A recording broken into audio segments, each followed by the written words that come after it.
사도행전 2장 1절에서 13절입니다. 사도행전 2장 1절부터 13절 말씀까지 한 절씩 교독하겠습니다. 오순절 날이 이미 이름에 그들이 다 같이 한 곳에 모였더니 후련히 하늘로부터 급하고 강한 바람 같은 소리가 있어 그들이 앉은 온 집에 가득하며 마치 불의 혀처럼 갈라지는 것들이 그들에게 보여 각 사람 위에 하나씩 임하여 있더니 그들이 다 성령의 충만함을 받고 성령이 말하게 하심을 따라 다른 언어들로 말하기를 시작하니라. 그때 경건한 유대인들이 천하 각국으로부터 와서 예루살렘에 머물러 있더니 이 소리가 나매 큰 무리가 모여 각각 자기 방언으로 제자들이 말하는 것을 듣고 소동하여 다 놀라 신기하게 여겨 이르되 보라, 이 말하는 사람들이 다 갈릴리 사람이 아니냐. 우리가 우리 각 사람의 난 곳 방언으로 듣게 되는 것이 어찌 됨이냐.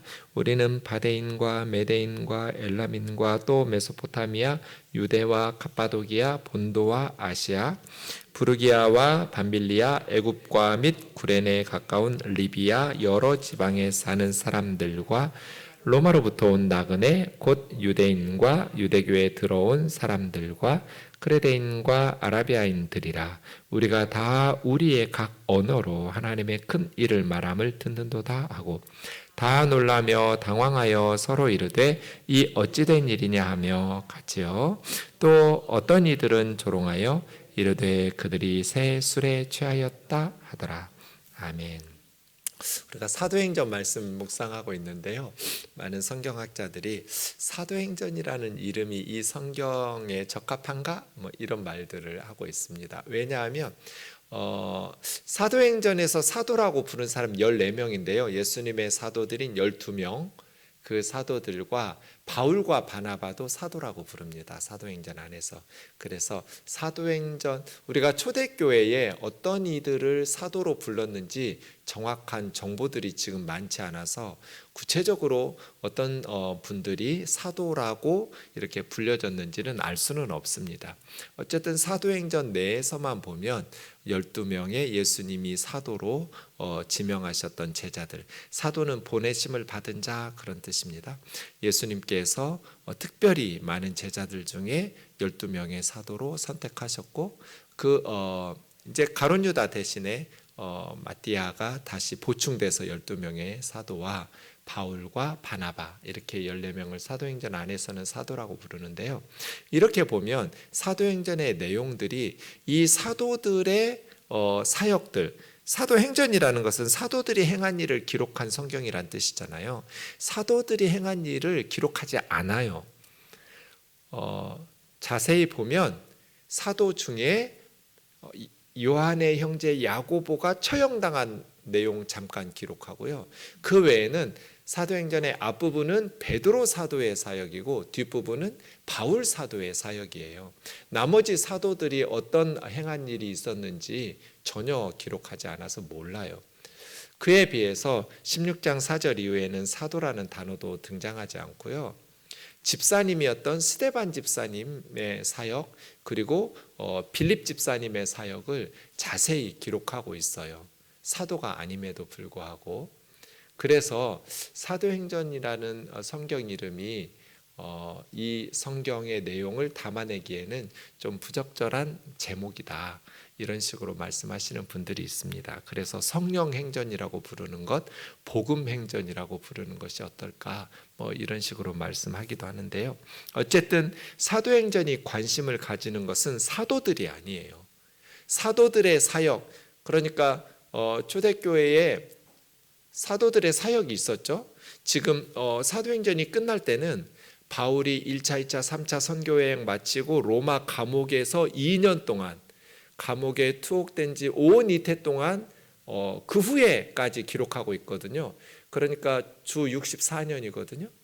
그러니까 사도행전이 기록될 때는 벌써 예수님 부활 승천하시고 한 세대가 지나고 30여 년이 지난 후에 60년대 중반에 이 사도행전을 기록하면 사도들의 사역들이 굉장히 많이 사역이 이루어지고 있었을 시기인데 사도들의 행한 사역에 대해서 누가는 관심이 없어요.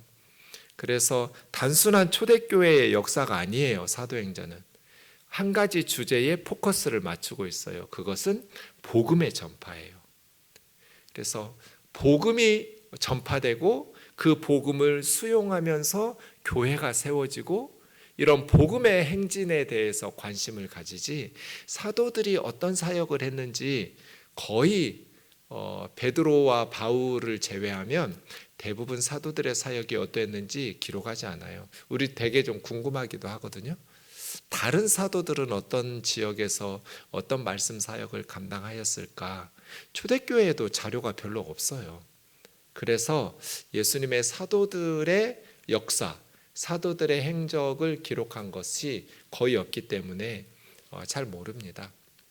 어쨌든 사도행전도 사도들의 행한 사역, 성경 이름은 그렇지만 사도들에게 관심을 가지고 소개하기보다는 복음이 전파되고 복음이 증거되는, 그리고 그 복음을 받아들여서 하나님의 나라들이 세워지는 이런 것에 관심을 가지고 있습니다. 오늘 본문 보기 전에 1장 3절에서 5절까지 먼저 좀 보시면, 예수님이 고난받으신 후에 십자가죠, 그들에게 확실한 많은 증거로 친히 살아 계심을 나타내사 부활이에요. 주님께서 십자가와 부활 사건으로 이제 다시 살아나셔서 그 다음 며칠 동안 지상 사역을 하시다가 승천하셨냐면 40일 동안이에요. 40일 동안 예수님께서 부활하신 주님이 친히 살아계심을 제자들에게 보이면서 40일 동안 예수님의 사역을 한 단어로 사도행전은 요약했는데 하나님 나라 이렇게 설명했어요. 이렇게 보면 예수님의 공생의 첫 마디가 나사렛 선언이라고 하는데, 나사렛 회당에서 하나님의 나라가 가까이 왔으니 회개하고 복음을 믿으라 하잖아요. 때가 찼고 하나님의 나라가 가까이 왔다. 회개하고 복음을 믿어라 이거든요.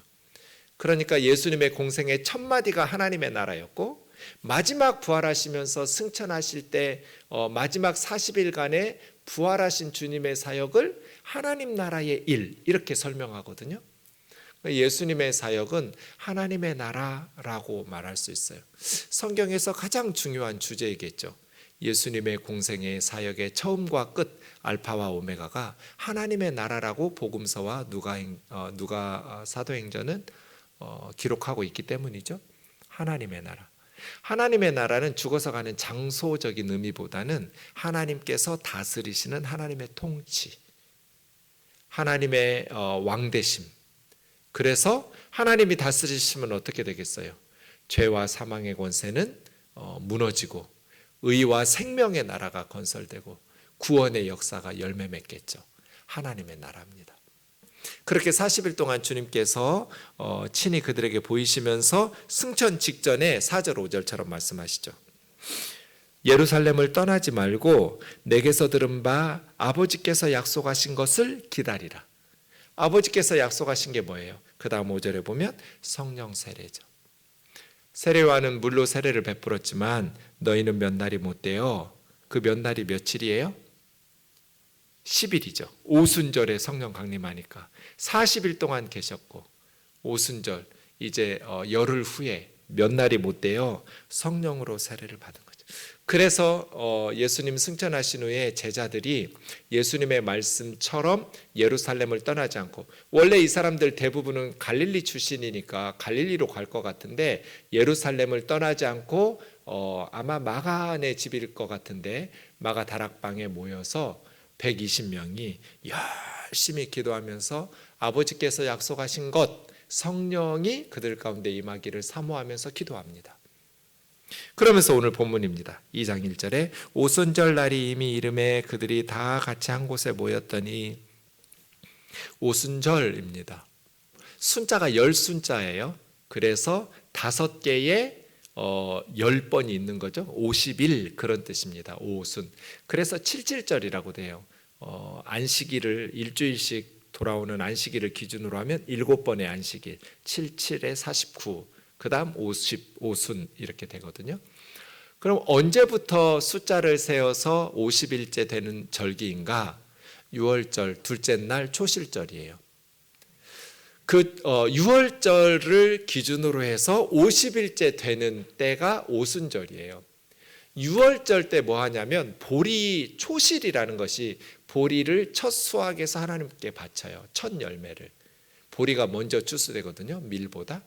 그래서 보리를 첫 수확에서 6월절 초실절 때 드리는 그날로부터 계산해서 50일째 될 때, 이때 이제 맥추절이라고 하거든요. 밀을 거두는, 밀을 추수해서 하나님께 바치는. 우리 보통 맥주감사 주일이 6월 마지막 주일로 대부분 드리거든요. 보통 6월절에 예수님 십자가 사건이 있었고 사흘 만에 부활하셨으니까 부활절이 3월, 4월 이쯤이잖아요.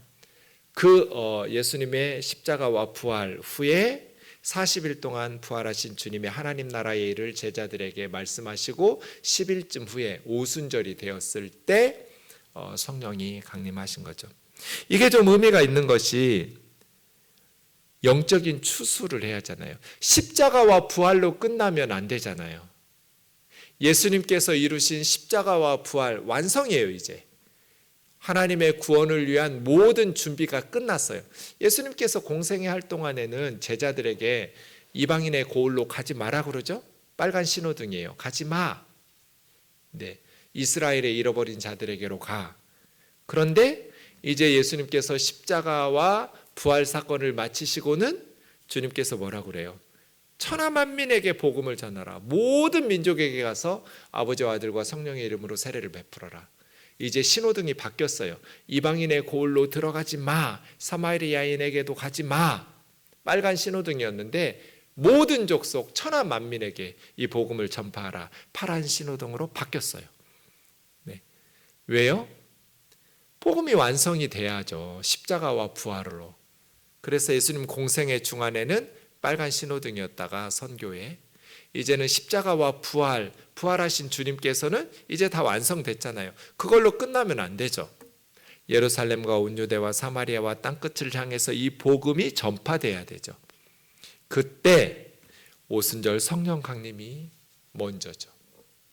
그래서 제자들이 성령의 충만함을 받고 영적 추수에 있어서 가장 중요한 요소가 뭐예요? 성령님이죠. 성령님께서 역사하지 않으면 한 사람도 구원받을 수 없어요. 예수님 믿을 수 없어요. 하나님의 영 성령으로 말미암지 않고는 누구도 예수를 그리스도라고 나의 주 나의 하나님이라고 고백할 수 없어요. 성령이 없으면 교회가 아니에요. 성령이 함께 하실 때 우리는 영적인 추수, 그래서 맥추절이거든요. 가장 중요한 밀을 추수하는 절기인 이 추수에 성령이 임하셔서 이제는 영적인 추수를 하게 하시는 거죠. 그래서 십자가와 부활의 복음이 완성되었지만 오순절 성령 강림으로 영적 추수를 위한 교회의 준비가 되어 있지 않으면 이 복음이 열매 맺을 수 없겠죠. 우리도 마찬가지죠. 네. 이 복음이 열매를 맺으려면 성령의 충만함을 우리가 힘입어야 되고 성령의 은혜가 우리 위에 부어져야 되는 것이죠. 그들이 다 같이 한 곳에 모였다 때 1장 15절에 있는 것처럼 사도들만 모인 것이 아니라 약 120명쯤 성도들도 함께 모여서 열심히 기다렸는데, 그 다음 보면 이제 세 가지 특징이 나옵니다. 2절에 보면 후련히 하늘로부터 급하고 강한 바람 같은 소리가 들렸습니다.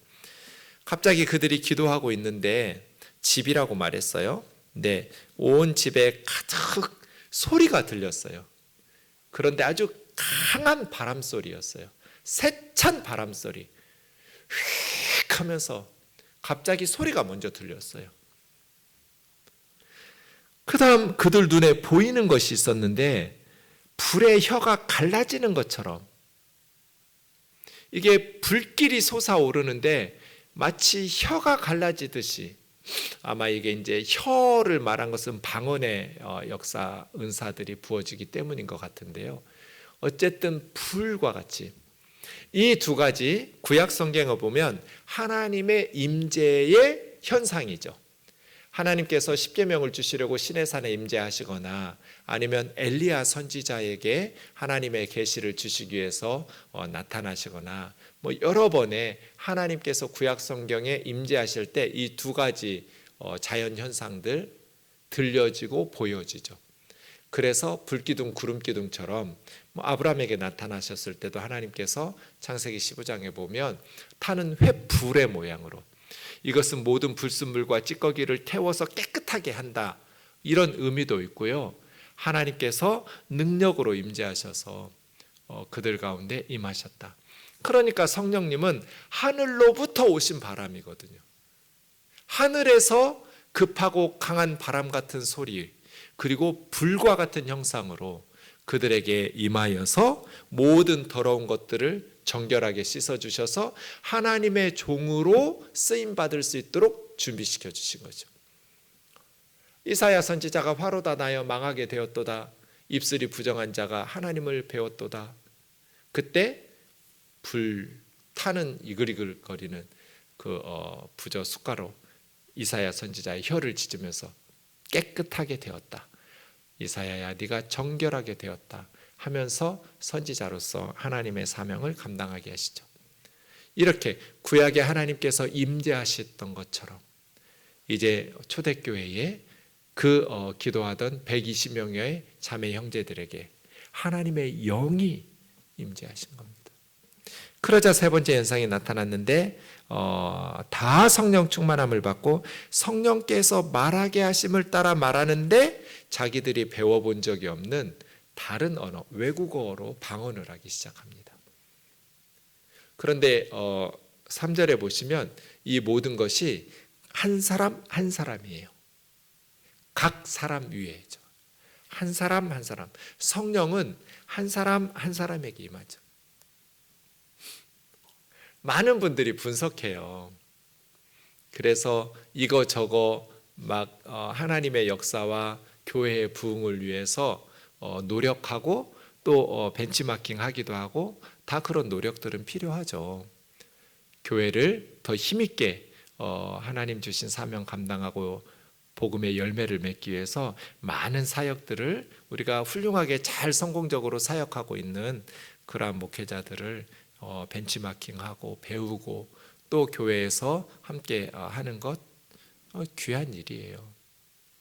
근데 간과하는 것이 하나 있다고 제가 늘 말해요. 제 사랑교회 출신이잖아요. 사랑교회는 평신도를 깨운다 제자훈련 해가지고 부흥한 교회가 아니에요. 제가 볼 때는. 하나님께서 사랑교회를 쓰신 거는 그런 프로그램에 있지 않아요. 그 프로그램이 정말 좋았다면 그 프로그램을 흉내내면서 벤치마킹해서 사용한 교회가 수백 개 수천 개일걸요. 근데 그런 교회들이 대부분 실패했어요. 제자훈련과 평신도를 깨운다 그렇게 노력하면서. 왜 그랬을까요? 제가 대학생이었지만 신학교도 안 다니고 있는 학생이었지만 제 눈에는 사랑교회를 하나님께서 쓰신 거는 교회를 살리는 건 성령이잖아요. 그런데 성령님께서는 이 3절에 있는 것처럼 사람에게 임해요. 어떤 프로그램에 임하는 게 아니에요. 시스템에 임하는 게, 물론 프로그램과 시스템은 중요해요. 그런데 더 중요한 요소는 사람이에요. 제가 볼 때는 사랑교회를 쓰신 거는 오카눔이라는 하나님의 사람이 있었기 때문이에요. 좋은 프로그램이 그거 저희 CCC 내비게이터에서 다 했던 거예요. 저 대학생 때 이미 다 배웠던 거예요. 그냥 대학 캠퍼스에서 배웠던 거 교회 오니까 똑같이 가르치더라고요. 오카눔 목사님 만들어낸 게 아니에요. 다 선교단체에서 했던 걸 교회의 상황에 맞게 벤치마킹 한 거예요. 그런데 그거 했던 교회는 수도 없이 많아요. 그래서 우리가 기억해야 돼요. 성령은 사람에게 임하신다. 우리가 성령을 받아야지, 그래야 교회가 살아나지, 어떤 제도나 운영위원회나 당회나 어떤 시스템이나 프로그램이나 중요하죠. 중요한데 그게 중요한 게 아니에요. 가장 본질적인 요소는 사람이에요. 성령은 프로그램에 임하는 법이 없어요. 시스템에 임하는 법이 없어요. 우면동 교회가 부흥하고 하나님 주신 사명을 감당하고 싶으면 우리 각 사람이 성령 충만해야 돼요. 이 사실을 항상 기억해야 돼요. 성령님은 사람에게 임하셔서 사람을 통해서 일하신다. 그래서 우리 한 사람 한 사람이 거룩하게 기도에 힘쓰고 말씀을 순종하면서 성령의 은혜와 성령의 열매와 은사를 사모하면서 교회를 교회되게 하고 교회를 살리는 게 성령이라고 그랬잖아요. 교회를 살리려면 우리 각 사람이, 성령은 그냥 집단적으로 임하지도 않아요. 한 사람 한 사람에게 임하죠. 그래서 이 말씀 오순절 성령 강림을 우리가 주의 깊게 봐야 돼요. 인위적으로 무슨 세상의 마케팅 전략을 사용해서 교회가 성장할 수 있죠. 그러나 그걸 부흥이라고 말하진 않아요. 사람 많이 모이는 게 부흥이 아니에요. 부흥은 한 사람 한 사람이 회복되고 살아나는 게 부흥이, 리바이벌이잖아요. 다시 살아나는 건데, 성령님이 예수 그리스도의 복음으로 한 사람 한 사람을 다시 살려내죠. 그래서 그런 교회 성장 프로그램이나 교회 부흥에 이러한 어떤 전략들 필요하다고 저 생각해요. 그런데 더 중요한 것은 우리 한 사람 한 사람이 성령의 은혜를 사모하고 성령 충만하게 하나님 앞에서 신앙생활을 하는 게 중요하죠. 그것을 간과하면 다 실패할 거다. 교회 상황이 다른데, 또 일꾼들도 없고요. 사랑의 교회처럼 인재풀이 넘쳐나는 교회들은 많지 않잖아요. 그러니 그거 그대로 열심히 했지만 많은 효과 없이 그런 교회들 제가 참 많이 봤거든요. 그때마다 제가 성령은 프로그램에 임하지 않아요.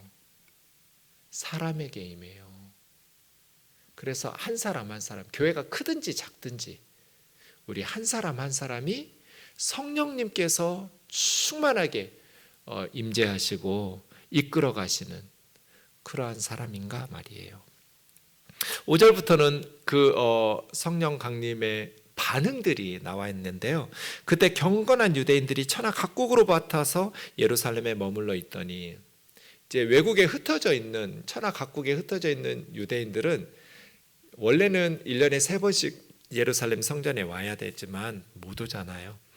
그래서 보통은 6월절에 왔다가, 6월절이 가장 큰 명절이거든요. 6월절에 왔다가 50일 지나서 오순절까지 지키고 가는 거예요. 그 다음 초막절은 가을까지 하려면 몇 달 더 기다려야 되니까 그렇게 오래 머물지는 못하고요. 예루살렘 근처에서 이렇게 임시 처소를 구해서 지내면서 6월절 지키고 오순절까지 지키고 이제 본국으로 돌아가는 그러한 순례객들이 많이 있었다고 해요. 경건한 유대인들이 예루살렘에 머물러 있더니 이 소리가 나매 큰 무리가 모여 각각 자기 방언으로 제자들이 말하는 것을 듣고 소동하여, 깜짝 놀랐겠죠. 왜냐하면 이 사람들 갈릴리 언어 방언이 있거든요. 사투리가. 우리 딱 들어보면 알잖아요. 전라도에서 왔는지 충청도에서 왔는지 경상도에서 왔는지 언어 사투리가 있으니까요. 갈릴리 사투리를 쓰는 사람들이란 말이에요. 대부분 예수님의 제자들이. 이 사람들 다 갈릴리 사람들 아니야? 근데 어떻게 우리 지역에, 우리가 태어나고 자라난 우리 지역의 언어들을 말하고 있어? 발칵 뒤집어진 거죠. 그러면서 우리 각 사람이 태어난 곳의 방언으로 듣게 되는 것이 어찌 됨이냐 하면서 동쪽에서부터 서쪽 방향으로, 지도를 보시면 동쪽에서부터 서쪽 방향으로 15개의 지역을 말해요. 그러니까 당시 예루살렘을 중심으로 삥 둘러가지고 천하 각국에서 와서 이렇게 오순절을 지키고 있는 경건한 유대인들. 바데인, 이게 이제 인도 옆이에요.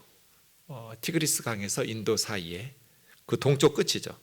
엘라민, 점점 서쪽으로 오고 있어요. 메소포타미아. 유대는 지금 팔레스타인 자기들이 살고 있는 나라죠. 갑바도기아, 소아시아예요. 지금 터키 지역.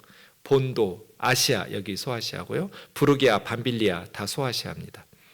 애굽, 아프리카죠. 구레네에 가까운 이제 애굽 이쪽에 지중해 더 서쪽으로 가면 리비아 여러 지방에 사는 사람들, 그리고 로마로부터 온 나그네, 유대인과 유대교에 들어온 자기들의 신을 버리고 할례받고 유대교로 개종한 이방인들, 경건한 이방인이라고 불러요. 유대인들과 이방인이지만 자신들의 우상을 버리고 할례받고 유대교로 귀화한 경건한 이방인들. 그레데, 크레타 섬이죠. 지중해 가운데 있는 섬. 아라비아 사람들, 우리가 다 각 언어로 하나님의 큰일 말함을 듣는도다.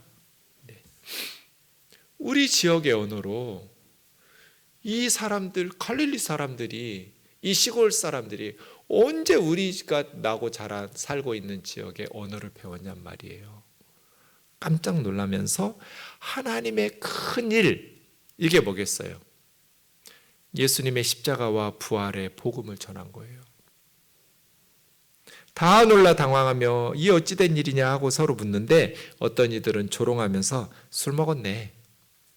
술 먹어서 취해서 말하는 주절거리는 거하고 다른 언어를 말하는 건 다르잖아요. 똑같은 현상을 보면서 나 술 먹었네, 이런 반응을 보이는 사람들도 있었다는 거예요. 그래서 이제 베드로 사도가 우리가 술 먹은 거 아니다, 대낮부터 술 먹은 게 아니고 요엘 선지자가 말했듯이 남종과 여종에게 성령을 부어주신다고 약속하셨던 하나님의 약속의 말씀처럼 성령이 우리에게 오셨다 하면서 예수 그리스도의 복음을 전해요. 이 오순절 성령 강림 사건은 창세기의 두 가지 저주가 풀리는 사건이에요. 창세기에 두 가지 하나님께서 인류에게, 인간들에게 내리신 형벌이 있어요. 첫 번째는 노아 홍수 사건 때 6장 3절에 보면 하나님의 영이 영원히 사람과 함께하지는 않을 거라고 하면서 하나님의 영이 떠난, 원래 하나님께서 사람을 흙으로 만드시고 그 코에 하나님의 생기를 불어, 이게 성령이거든요. 하나님께서 하나님의 영을 사람들에게 불어 넣어 주셨어요. 그런데 인간들이 계속 어려서부터 악한 계획만 해요.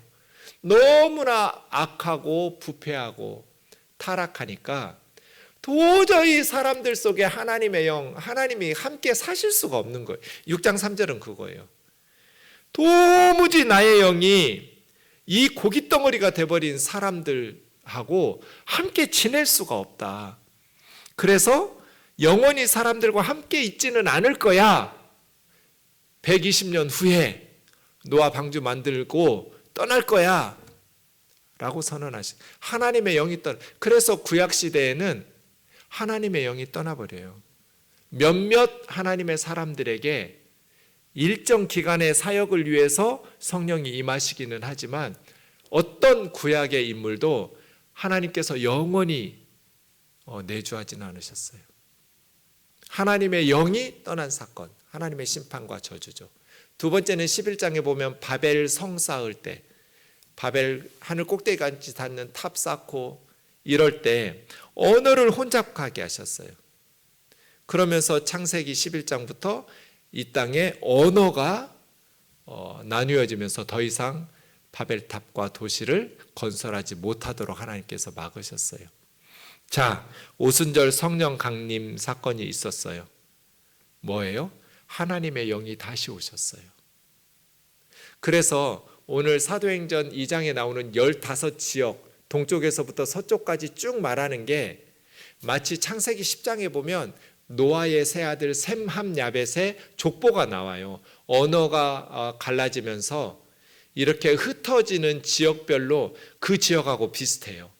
사도행전을 연구하는 학자들은 창세기 10장에 셈, 함, 야벳에 흩어져서 살았던 지역과 사도행전 2장에 우리가 있던 데서 자랐던 지역을 말하면서 이렇게 노아 홍수 때 언어가 혼잡해지고 하나님의 영이 떠나버린 것이 사도행전 2장에 예수 그리스도의 십자가와 부활의 복음을 통해서 다시 하나님의 구원, 하나님의 영이 사람들에게 오시고 언어를 알아듣게 하시는 언어 불통의 하나님의 저주가 풀려서 이제 다시 서로 우리 지역의 말을 어떻게 알아듣지 하는 이러한 상징적인 역사가 하나님의 회복, 구원과 관련되어 있다라고 말해요. 예수님의 십자가와 부활의 복음은 하나님께서 인류에게 주셨던 징계와 인간의 죄에 대한 심판을, 그로 인한 저주를 풀어주신 회복의 사건이다. 하나님의 영이 우리에게 다시 오시고 하나님의 영이 인도하셔서 이제는 권능 있는 복음의 증인이 되는 거죠.